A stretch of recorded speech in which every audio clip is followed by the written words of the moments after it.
આજની ચર્ચા એક બહુ મોટા સવાલની આસપાસ છે. ઈસુનું પુનરુત્થાન એ ખરેખર કોના માટે હતું? શું એ માત્ર ઈશ્વરની શક્તિનું એક પ્રદર્શન હતું કે પછી માનવતા માટે એક પ્રકારનું રોડમેપ? બરાબર.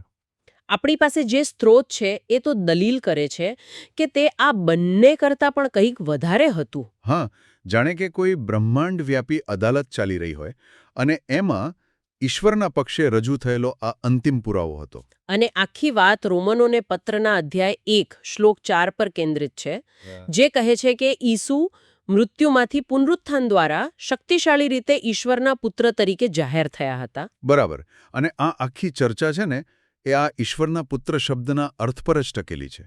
અચ્છા.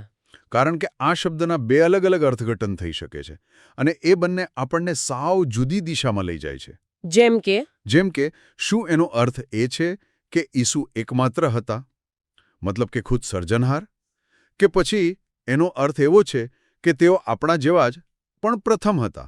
એટલે કે એક ઉદાહરણ જેણે આપણા માટે રસ્તો ખોલ્યો. બિલકુલ. આ સ્ત્રોત આ બંને વચ્ચેનો જે તણાવ છે અને સુમેળ છે એને શોધે છે. તો ચાલો આ જે બ્રહ્માંડ વ્યાપી કેસ છે એની ફાઇલ ખોલીએ. સૌથી પહેલા આ બે દ્રષ્ટિકોણ જે છે, ઈશ્વરના પુત્રના બે અર્થ, એને જરા સમજીએ. પહેલો વિચાર શું કે છે? પહેલો વિચાર, જે ઘણા લોકો માટે જાણીતો હશે, એ ઈસુને એકમાત્ર પુત્ર તરીકે જુએ છે. એટલે કે ખુદ સર્જનહાર. હા, અને એની પાછળનો તર્ક બહુ સીધો છે. પાપ એટલે મૃત્યુ, તો પાપ પર વિજય એટલે મૃત્યુ પર વિજય. જેનું અંતિમ પ્રમાણ પુનરુત્થાન છે. એકદમ. સ્ત્રોત એવી દલીલ કરે છે કે કોઈ પણ બનાવેલી વસ્તુ જે નાશવંત શરીરમાં છે એ પાપ પર સંપૂર્ણપણે જીત મેળવી જ ન શકે. અચ્છા, આ અશક્ય છે. હા, એટલે જો કોઈ નશ્વર શરીરમાં મૃત્યુને હરાવીને પાછું આવે છે તો એ કોઈ સામાન્ય સૃષ્ટિ નથી, એ તો ખુદ ઈશ્વર જ હોઈ શકે. ઓકે, તો આ પહેલો દ્રષ્ટિકોણ ઈસુને એકદમ અલગ સ્તર પર મૂકે છે, જેમના જેવું બીજું કોઈ હોઈ જ ન શકે. બરાબર. પણ જો આવું હોય તો પછી આપણા માટે ઉદાહરણ કેવી રીતે બની શકે? સાચી વાત. આ તો એવું થયું ને કે કોઈ પક્ષી આપણને ઉડતા શીખવાડે અને કહે કે જુઓ કેટલું સહેલું છે. હા હા. આપણે તો કહીશું કે ભાઈ તમારી પાસે પાંખો છે, અમારી પાસે નથી. આ સરખામણી જ યોગ્ય નથી. તમે બિલકુલ સાચો મુદ્દો પકડ્યો છે. અને એટલે જ પેલો બીજો દૃષ્ટિકોણ છે જેના પર આ સ્ત્રોત વધુ ભાર મૂકે છે, એ ખૂબ મહત્વપૂર્ણ બની જાય છે. અને એ શું છે? આ દૃષ્ટિકોણ કહે છે કે ઈશ્વરના પુત્રનો અર્થ સૃષ્ટિમાં પ્રથમ જનિત પુત્ર પણ છે. પ્રથમ જનિત. હા, અહીં ભાર ઈસુના માનવીય સ્વભાવ પર છે. આ વિચાર મુજબ ઈસુ એક સંપૂર્ણ માનવ હતા, જેમ આદમ હોવા જોઈતા હતા એવા. ઓકે. તેમણે એક બનાવેલા જીવ તરીકે આપણી જેમ જ એક શરીરમાં રહીને પાપ પર વિજય મેળવ્યો. તેમનું પુનરુત્થાન એ વાતનો પુરાવો છે કે આ શક્ય છે. એટલે એ જાણે કહી રહ્યા છે કે મારી પાસે પાંખો નહોતી, મેં પણ તમારી જેમ જમીન પર ચાલીને જ આ રસ્તો કાપ્યો છે. બરાબર, એ જ. આ તો ખૂબ જ રસપ્રદ છે. તો સ્ત્રોત એમ નથી કહેતો કે એ આ અથવા તે છે, પણ કહે છે કે તે બંને છે. હા, એક જ સમયે સર્જનહાર પણ અને સૃષ્ટિનો ભાગ પણ. પણ આ ચર્ચા માત્ર ઈસુની ઓળખ પૂરતી સીમિત નથી. તમે એક વૈશ્વિક પડકારનો ઉલ્લેખ કર્યો હતો. આ સાંભળવામાં બહુ ગંભીર લાગે છે. છે જ. આપણે અહીં માત્ર ધર્મશાસ્ત્રની વાત નથી કરી રહ્યા, પણ જાણે કોઈ કોસ્મિક સંઘર્ષની વાત કરી રહ્યા છે. આ પડકારનું મૂળ શું છે? શૈતાનનો આરોપ શું છે? બરાબર.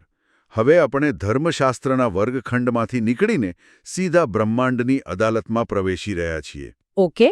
શૈતાનનો જે મૂળભૂત આરોપ છે એનો મુખ્ય દાવો એ છે કે ઈશ્વરનો કાયદો જ ખોટો છે. કાયદો જ ખોટો છે?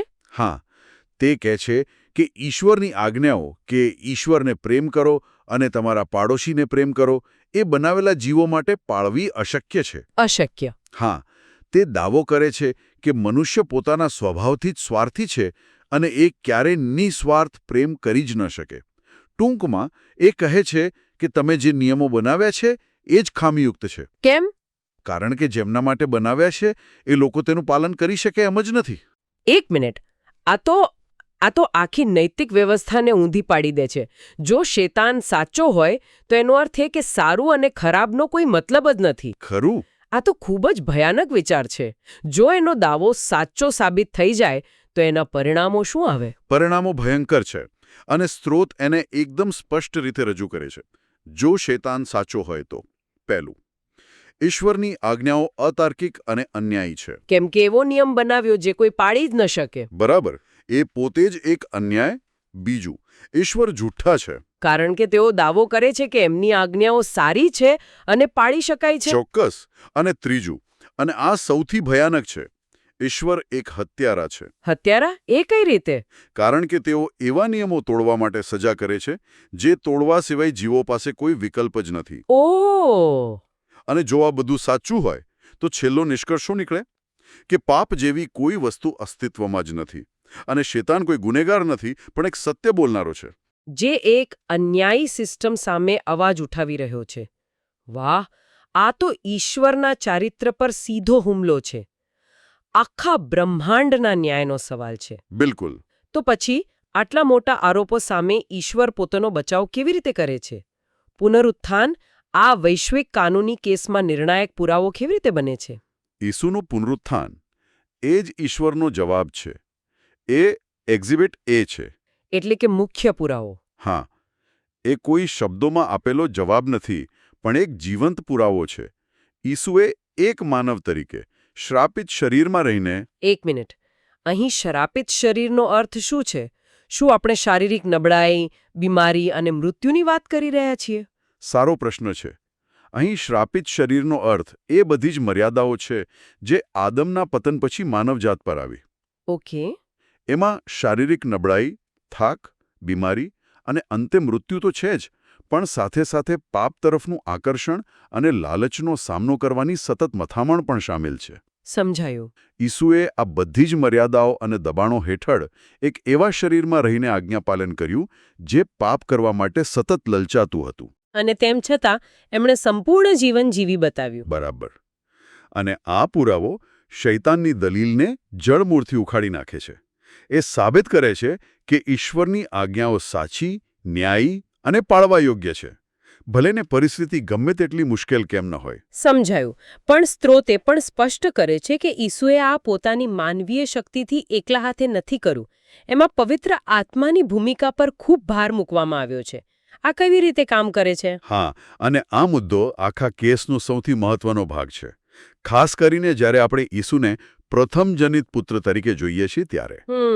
સ્ત્રોત સમજાવે છે કે ઈસુએ પાપ પર વિજય પવિત્ર આત્મા દ્વારા મેળવ્યો અને એમનું પુનરુત્થાન પણ પવિત્ર આત્માની શક્તિથી જ થયો. આ શા માટે આટલું મહત્વનું છે? કારણ કે તે માનવતા માટે એક સીધો નમૂનો, એક બ્લુપ્રિન્ટ તૈયાર કરે છે. એ કહે છે કે જે શક્તિએ ઈસુને પાપ પર વિજય અપાવ્યો અને મૃત્યુમાંથી ઉઠાડ્યા, એ જ પવિત્ર આત્માની શક્તિ હવે દરેક વિશ્વાસી માટે ઉપલબ્ધ છે. એટલે પુનરુત્થાનની શક્તિ કોઈ દૂરની અપ્રાપ્ય વસ્તુ નથી. બિલકુલ. એ એક વાસ્તવિકતા છે જેનો આપણે અનુભવ કરી શકીએ છીએ. પણ અહીં એક તાર્કિક પ્રશ્ન ઊભો થાય છે. જો ઈસુ પોતે ઈશ્વર હતા, તો શું એમને ખરેખર પવિત્ર આત્માની જરૂર હતી? બરાબર. શું આ એક પ્રકારનું ચીટ કોડ ન કહેવાય? કારણ કે એમની પાસે તો દૈવી શક્તિ હતી જ. આ એકદમ વાજબી પ્રશ્ન છે. અને સ્ત્રોતનો તર્ક અહીં ખૂબ જ ઊંડો છે. આને આ રીતે સમજી શકાય. કઈ રીતે?